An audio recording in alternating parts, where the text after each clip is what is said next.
I just had an incident that I want to talk to you guys about, and that is with this dog right here. This dog ran out to the fence. He ran out to the gate, and I was over here. I had decided to go around that mailbox because I was afraid there might be a dog run up to there. I'd passed by this way before, and there had been a dog there before, so I was afraid a dog might run out and spook my horse Chili.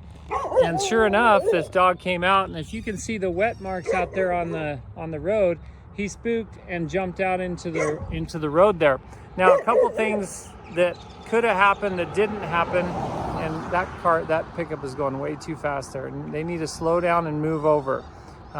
Anyway, I was on the outside of that mailbox, and he spooked, and as soon as he spooked and went away, he went out into the street. Now, there weren't any cars in the street, thank goodness. If there had been a car in the street, that could have been an accident right there. So I was thankful for that. The asphalt is a little bit rough, and when he hit the asphalt, he didn't slip. This one's going too fast too. When he hit the asphalt, he didn't slip down, and I was thankful for that, but I was nervous about it as soon as he jumped out there. And so I just kind of sat tight and waited for him to get his footing as he hit the asphalt. So I was fortunate enough to not have him slip out there. Now, if I had been between that ditch and that mailbox, he would have spooked and ran right away into that mailbox, and it could have made him buck or bolt or something because he would have hit that mailbox. So you have to be careful about dogs running out. And in fact, this might be the same dog that ran out and spooked him on the other side. I think it is.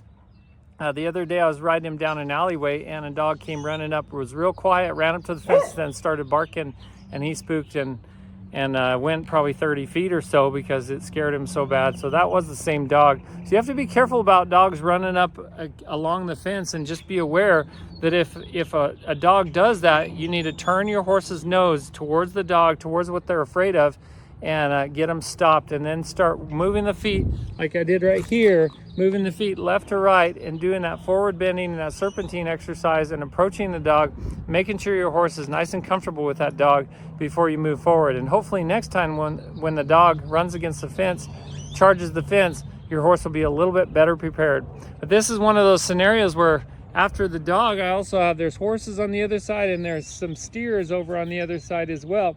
And I'm going to take Chili over there and move his feet left to right and start approaching them. In fact, let me just do that real quick. I'll just do it real briefly here. So I'm going to take Chili over here.